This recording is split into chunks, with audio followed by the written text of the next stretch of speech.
From UFOs to ghost and psychic powers, history is riddled with unexplained events. You can turn back now and learn the stuff they don't want you to know.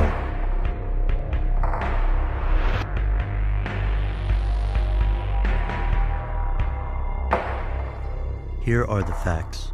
On February 26, 1959, a rescue team searching for 9 missing hikers in Russia's Ural Mountains stumbled across an abandoned campsite. The signs did not look good. To begin with, the tent was torn apart. Following footprints in the snow, investigators found 2 male bodies clad in their underwear, barefoot, near the remains of a fire. 3 more bodies lay in between, as though trying to return to camp. Coroners originally determined the cause of death was hypothermia. 2 months later, the other 4 bodies were found about 250 feet away, buried under more than 13 feet of snow. Some bodies had broken ribs or crushed skulls. 1 corpse had no tongue. But there were no external wounds, and these corpses wore pieces of clothing from the earlier bodies. The 9 travelers had all been expert skiers, but the Kolatsakyl mountain in winter is harsh terrain. Almost from the beginning, rumors abounded. The clothing of the hikers was said to exhibit high levels of radiation. At the funerals, their flesh reputedly bore a strange orange cast, and their hair was gray. Another group of hikers about 30 miles south at the time of the incident swear they saw glowing orange spheres to the north. Keep in mind, this event took place in Soviet Russia at the height of the Cold War.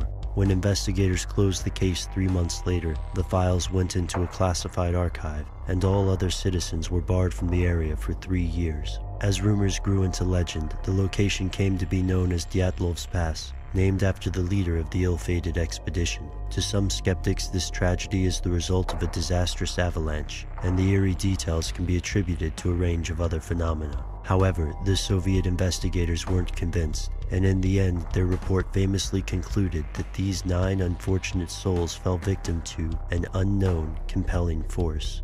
What could it be? Here's where it gets crazy. No one knows. While skeptics rightly point out the possibility of an avalanche, it's difficult to explain the lack of external wounds and the missing tongue.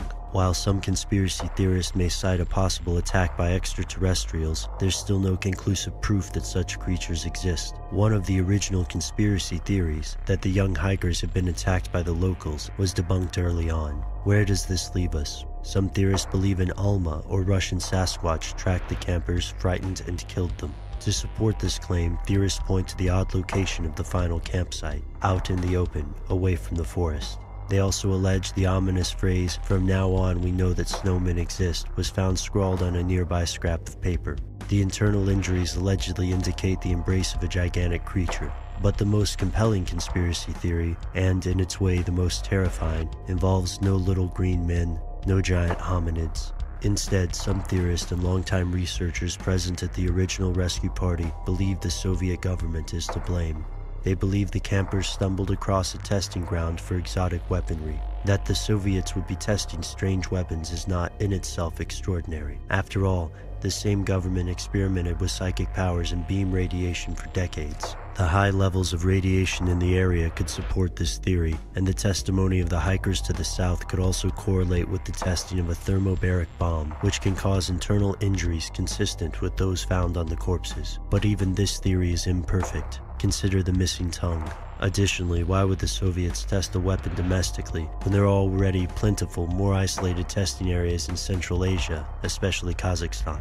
And this theory isn't the only one with holes in it. How would an avalanche hit the campers but miraculously leave their footprints intact? Why didn't the rescuers find traces of an Almas? In February of 2008, a team of 30 experts gathered with surviving members of the rescue party to evaluate newly disclosed evidence from the former Soviet government. After filtering through the evidence and first-hand accounts, the panel made 2 intriguing conclusions. First, they concluded that the most probable cause of the disaster was a secret weapons test, which, combined with the frigid weather, minus 30 degrees Celsius, killed the campers. Second, and here's the interesting part, they concluded that evidence was missing from the files. Several documents, and in particular, a mysterious envelope referred to in the existing evidence, have simply disappeared. Due to the amount of time that has passed and the notorious secrecy of the Cold War Soviet Union, we may never learn what actually happened at Dyatlov's Pass. Amidst all the evidence and speculation surrounding the tragedy, one fact remains. There's something they don't want you to know.